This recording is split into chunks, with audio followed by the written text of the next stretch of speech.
Hidup ini medan perang, perang melawan dirimu sendiri sebenarnya, melawan hidupmu sendiri. Dan jangan mengandalkan reputasi, jangan mengandalkan status, jangan mengandalkan nama baik, karena semuanya akan terlupakan. Tidak usah terlalu banyak membuang energi untuk hal-hal yang tidak penting. Ayo mikir hidup kita sendiri saja. Wong hidup kita sendiri juga tidak terlalu bagus situasi dan kondisinya.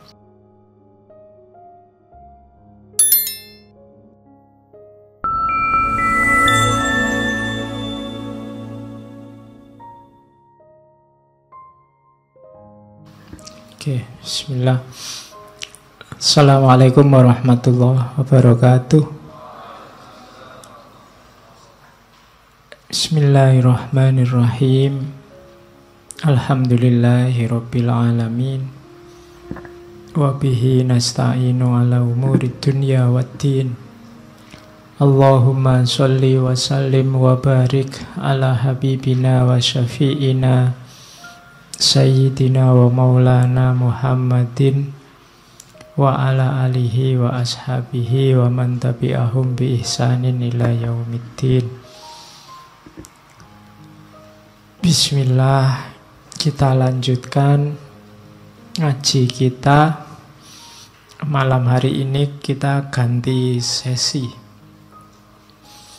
Malam ini kita membuktikan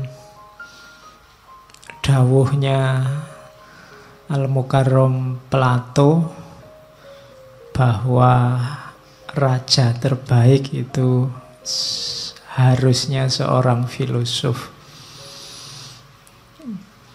Kalau pakai bahasa lain mungkin ya pemimpin itu carilah orang yang bisa mikir, karena kualifikasi berpikir itu nomor satu yang menunjang identitasnya manusia sebagai manusia. Nah, gagasannya Plato ini akan kita lihat dalam sejarah para raja. Yo, ini bagian pertama kita ketemunya para raja ya. Mungkin nanti kapan-kapan philosopher king lagi yang bukan hanya raja tapi juga presiden. Nanti banyak ada beberapa presiden yang diasosiasikan juga agak cocok sama konsep philosopher king-nya. Meskipun kalau kritiknya Karl Popper yang negatif-negatif juga ada. Misalnya gayanya Hitler atau gayanya Stalin. Itu kan dua orang yang filosof. Mereka punya gagasan, punya ide, punya pikiran. Cuma dalam konotasi yang agak negatif, agak totaliter. Itu juga philosopher king. Di Iran ada Ayatullah Khomeini. Itu juga konsepnya agak didekatkan ke sana. Jadi philosopher king. Cuma bulan ini kita ngomong yang raja-raja dulu. Saya awali dari Romawi. Marcus Aurelius. Saya tidak tahu ini nama yang akrab apa asing di telinga. Paling tidak sekarang dengar, itu sudah pahalanya besar. Ya, paling tidak ngerti lah ada tokoh yang semacam ini. Oke, pelan-pelan ya. Belajar filsafat itu tidak boleh tegang. Nggak usah berharap macam-macam nanti ngerti apa, pengen nggak, santai saja. Alhamdulillah masuk, nggak masuk juga nggak apa-apa. Berarti belum diizinkan. Kadang-kadang kan gitu, bagian-bagian paling penting kamu malah ngantuk. Akhirnya nggak paham. Ya wis, itu takdirnya memang begitu. Oke. Marcus Aurelius ini salah satu dari 5 kaisar yang baik. Ada istilah 5 kaisar baik dari Romawi. Jadi 5 kaisar baik ini 5 orang kaisar, salah satunya Marcus Aurelius ini. Kebetulan Marcus ini terakhir dari 5 kaisar yang baik. Sekitar tahun 96 Masehi sampai 180 Masehi. Itu eranya 5 kaisar baik. Termasuk Markus, pamannya Antonius, kemudian ayah angkatnya yang juga jadi raja, Hadrian. Jadi beliau ini sebenarnya bukan trahnya keraton kalau pakai bahasa Jawa. Ya memang orang menengah ke atas, tapi bukan keturunannya raja. Dia disukai awalnya oleh kaisar sebelumnya, Kaisar Hadrian namanya, yang tidak punya anak. Kaisar Hadrian ini sampai umur 90 tahun tidak punya anak. Ngangkat anak, anaknya meninggal. Terus dia melihat ada anak muda yang sangat potensial di dalam dirinya, Marcus Aurelius ini. Cuma waktu mau diangkat jadi anak, jadi putra mahkota masih sangat muda. Sementara Hadrian ini sudah tua. Akhirnya pamannya Markus juga diangkat jadi anak, Antonius. Antonius ini nanti yang menggantikan Hadrian duluan. Antonius ini orang baik, kaisar yang baik, kaisar yang soleh. Makanya Antonius dikenal nanti sebagai Antonius Pius. Kayak bahasa Inggris itu kan pious, piety, akar kata, jadi kesolehan. Antonius hidup tentram, jadi kaisar yang baik. Setelah dia meninggal dilanjutkan oleh Marcus Aurelius ini. Cuma dia waktu jadi kaisar mengangkat juga saudara angkatnya yang sebenarnya juga punya hak atas tahta sebagai kaisar juga, biar tidak gegeran. Namanya Verus. Jadi zaman Markus ini jadi raja, dia kayak raja kembar sama saudara angkatnya namanya Verus. Jadi ada dua raja, Marcus Aurelius sama Verus. Jadi nggak gegeran, karena biasanya kalau satu diangkat jadi raja, satunya akan ngamuk. Sudahlah diangkat jadi raja dua-duanya, asal pinter ngatur administrasinya. Beda sama zaman pamannya, zamannya Markus sama Verus ini banyak tragedi, banyak perang, banyak bencana alam, yo gempa bumi, yo banjir, macam-macam. Jadi sampai nanti tidak lama setelah jadi raja, Verus ini juga tewas. Tinggallah Marcus Aurelius harus memegang kekuasaan Imperium Romawi yang besarnya luar biasa. Perang terus di sana sini, belum lagi ketemu bencana alam, ketemu persoalan-persoalan internal eksternal, termasuk persoalan istrinya, persoalan keluarganya. Markus ini istrinya 1, anaknya 14. Ya kamu nggak usah heran, zaman dulu ala simbahmu aja mungkin ya anaknya banyak-banyak. Belakangan aja orang takut punya anak banyak. Ya, kalau orang zaman dulu kan nggak banyak hiburan. Ya, hiburannya ya kuwi piene. Kalau sudah jam 9 ini ya masuk kamar, mau apa lagi. Kalau orang sekarang kan sibuk macam-macam, nunggu sinetron lah, nunggu sepak bola lah, nggak main itu. Pegang HP lah. Sudah di atas kasur juga masih HP-nan, satu HP-nan sama siapa, satu sama siapa. Anaknya sedikit akhirnya. Kalau zaman dulu kan ya hiburannya cuma itu, jangan salah. Jadi anaknya banyak. Cuma banyak gosip tentang istrinya. Jadi banyak diisukan sering selingkuh. Tapi ya itu cuma gosip, tidak boleh ya. Kita banyak gosip. Dan kesedihannya Markus lagi, 14 orang anaknya ini banyak yang meninggal waktu masih kecil. Yang sampai dewasa hanya 6. Pokoknya hidupnya Markus itu banyak pahitnya. Sampai nanti sahabatnya sendiri memberontak. Dan macam-macam, pokoknya perang, bencana. Cuma beliau ini bisa bertahan, bisa mengendalikan semuanya, bahkan terkenal jadi kaisar yang sukses karena filsafat. Beliau dikenal sebagai tokoh filsafat stoikisme.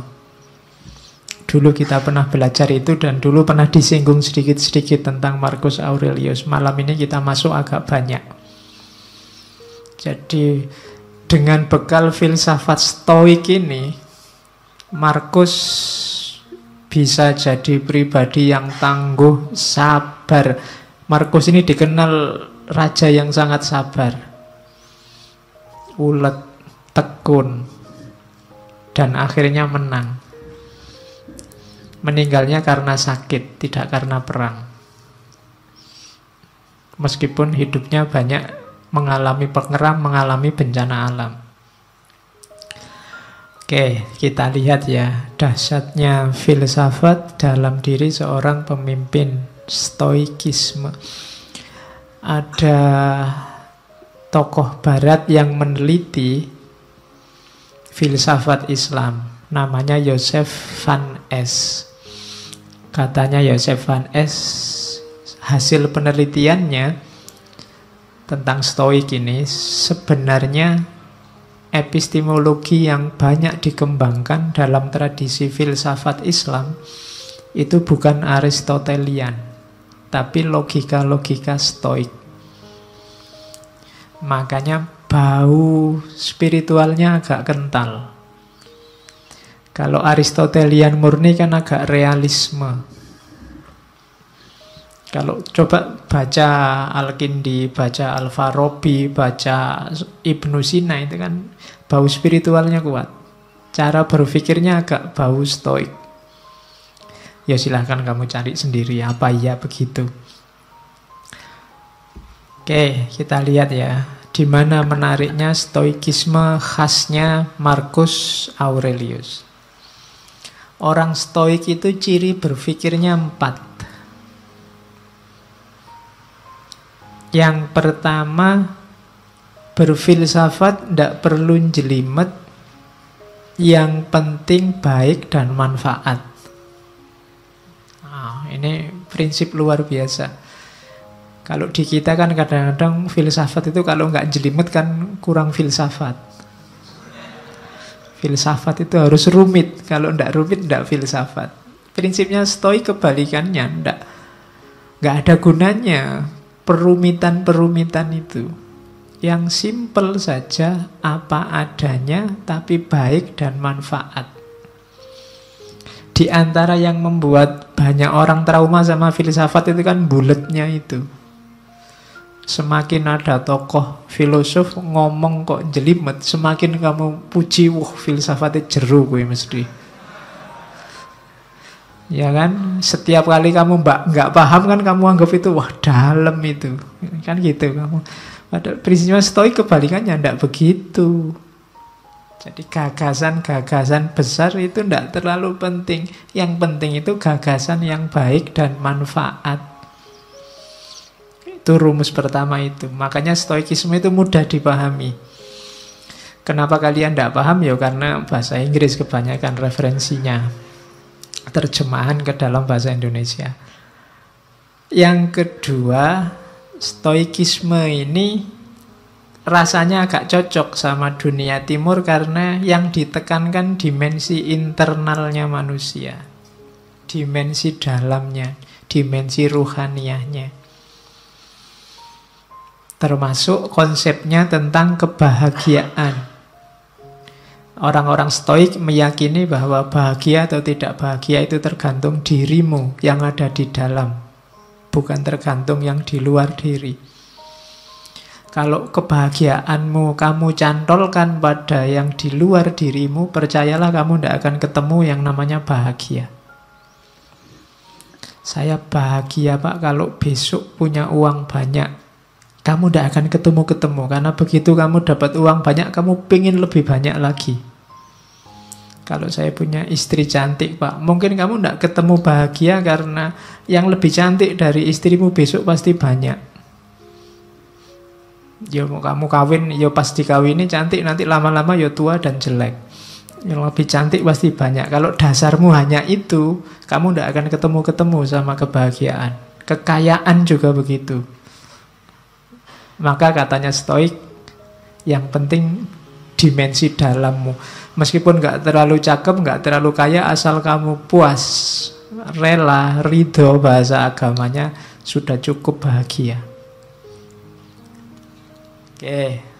Kemudian orang-orang Stoik punya pandangan bahwa alam semesta ini kalau dalam agama yang ketiga ini namanya sunnatullah.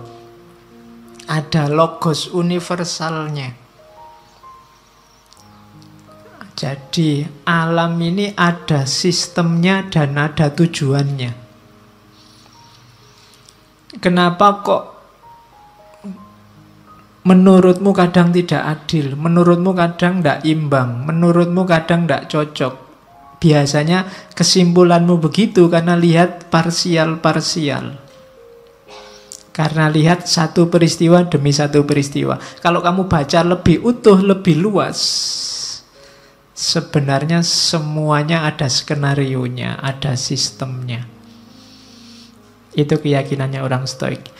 Sekali-sekali perlu ada bencana, sekali-sekali perlu ada kesedihan, sekali-sekali itu membacanya jangan diputus di bencana itu saja, di kesedihan itu saja. Bacanya jauh lebih luas, nanti akan kelihatan ada skenario besar.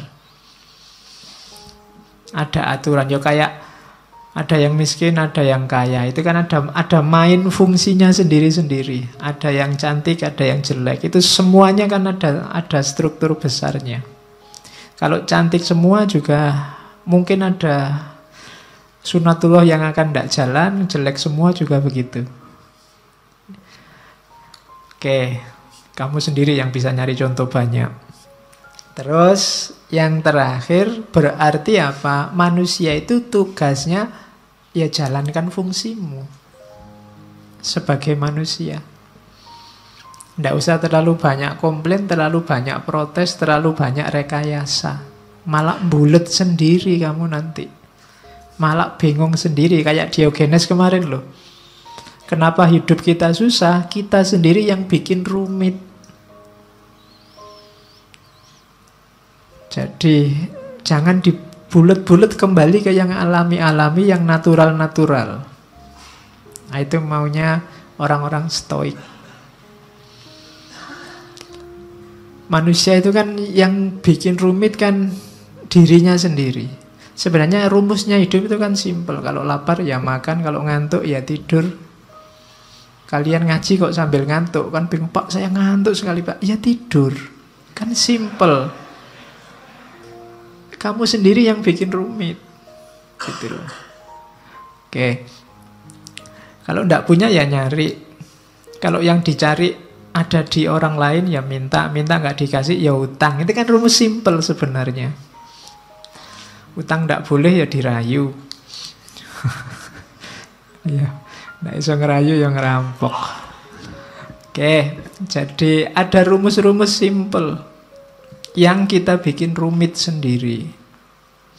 Dan itu kadang menyusahkan kita sendiri. Jadinya tidak balance hidup kita. Hidup ini ada sunnatullahnya, ada rumus-rumus pakemnya.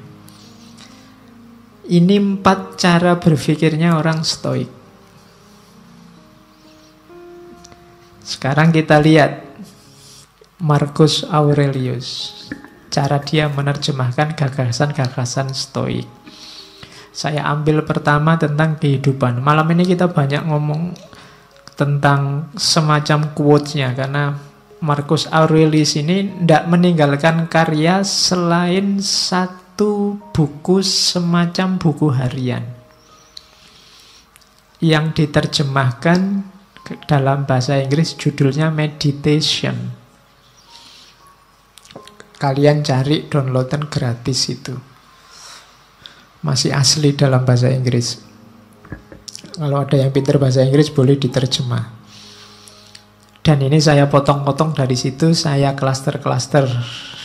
Cuma tidak bisa banyak karena bukunya tebal, ya kita ambil yang sesuai kadar waktu ngaji kita. Meskipun saya tidak yakin bisa nyampe semua karena banyak. Jadi hidup ini yang pertama rumusnya katanya Markus, carilah apa tugasmu.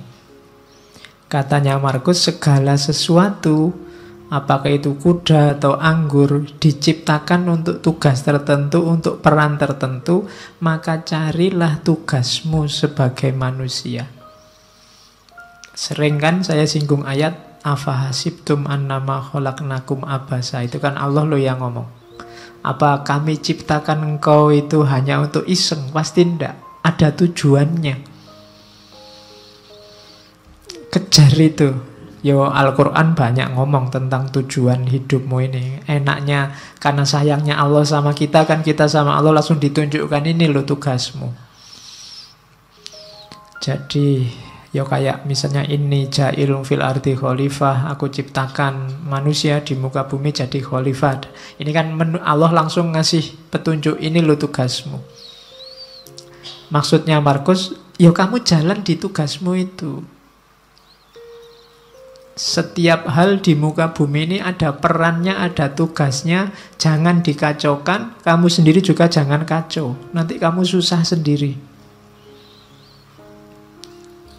Oke, teh ini kan dia punya tugas, dibikin jadi minuman. Ya diminum, enggak apa-apa.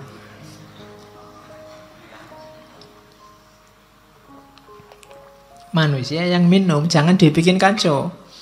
Nanti tehnya kamu pakai ngepel, terus kamu siramkan di karpetnya masjid. Itu jadi kacau, kamu sumpek sendiri. Tidak di situ mainnya teh, dia untuk diminum. Jadi rumusnya hidup pertama, tugasmu apa? Yang harus kamu lakukan apa? Saya sering bilang, enggak usah cerewet tanya, apa Pak? Saya enggak tahu. Enggak, kamu sudah tahu. Begitu kamu tahu identitasmu, sebenarnya kamu tahu apa yang harus kamu lakukan.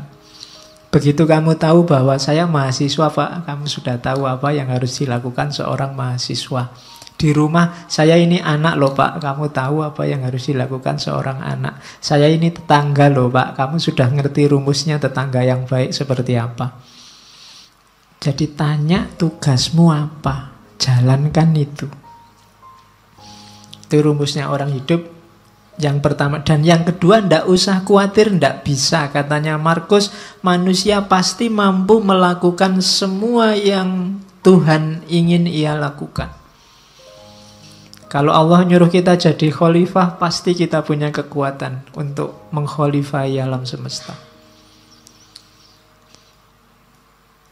Ketika kamu ditakdirkan jadi mahasiswa, pasti memang kamu punya potensi untuk jadi mahasiswa yang baik. Bahwa hasilnya tidak baik, itu berarti kamu kurang maksimal menjalankan tugasmu. Jadi ini rumus-rumus dasar dalam hidup, katanya Markus. Pasti bisa asal kamu tidak manja. Kita kan sering manja, sering cengeng, sering cerewet. Sudah tahu masih tanya. Kita sering mengkritik Bani Israel, Yahudi, kita sering begitu. Orang Yahudi itu kan waktu diperintah ada aja yang ditanyakan. Disuruh menyembelih sapi masih ditanya, kulitnya sapi warnanya apa, besarnya seberapa, itu cerewet. Padahal begitu disuruh membelih sapi aja kan tidak masalah, tapi masih cerewet, tanya macam-macam. Padahal ya sudah ngerti pantasnya membelih sapi itu ya sapi yang semacam apa, kan gitu. Ya sama lah, kadang kayak mahasiswa disuruh bikin makalah berapa halaman Pak, kemudian referensi ini boleh enggak Pak, kamu repot sendiri nanti, salahmu sendiri, cerewet. Coba diperintah, ya Pak, nah kan sudah. Selebihnya kamu mikir sendiri, ijtihad sendiri. Biasanya banyak tanya itu kan maksudnya kamu ingin dapat yang ringan, atau syukur-syukur bisa ndak jadi diperintah. Kan itu. Orang Yahudi itu kan begitu, nawar bolak-balik itu kan maksudnya yo siapa tahu ndak jadi karena perintahnya ndak jelas. Nah, kita sering begitu dalam hidup. Kamu sering ngerti tugasmu tapi ndak jalan, kenapa? Kamu nyari alasan, nyari dalih. Alah pak, ujian masih lama. Alah pak, kan segalanya sudah ada garisnya, ada takdirnya. Alah pak, selalu begitu, nyari dalih. Terus bekalmu lengkap, katanya Markus. Yang pertama apa? Ndak usah khawatir. Alam ini ada rumusnya, ada sunatullahnya. Jalankan tugasmu sesuai sunatullah. Kenapa harus kamu jalankan sekarang? Karena tidak lama lagi engkau ndak ada. Dimanapun. Hidup ini kan cuma sementara. Kamu dikasih fasilitas hidup yang sementara dengan tugas tertentu.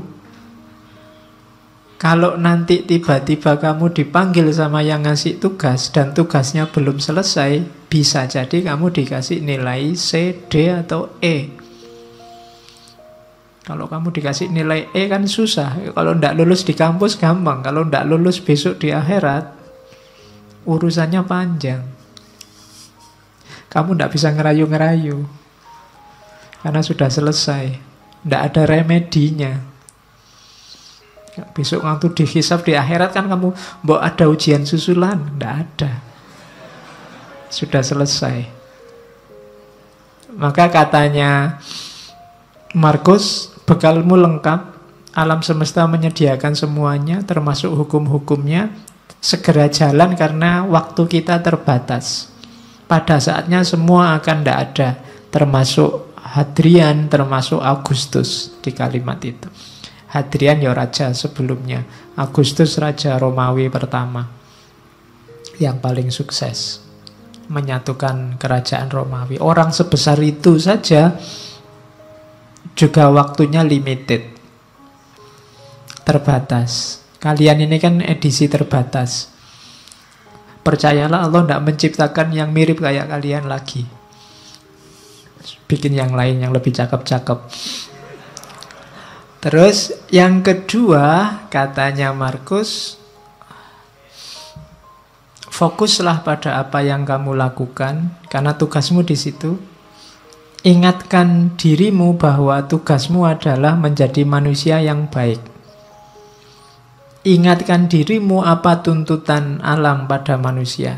Jadi alam ini kayak mesin besar, ada sistemnya, kamu punya peran. Itu yang dimaksud tuntutan alam. Kalau kamu tidak memainkan peranmu, alam ini akan kacau ritmenya.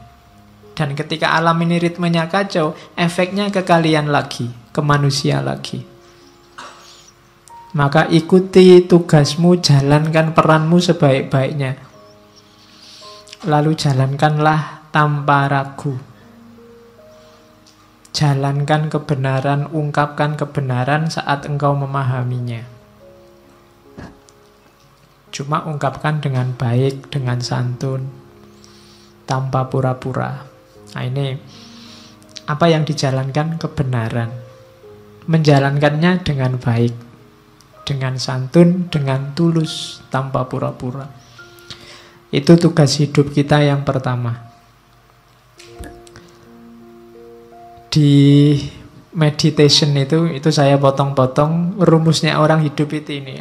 Kita ingat-ingat coba ya, ini pedoman hidup kita, katanya Markus.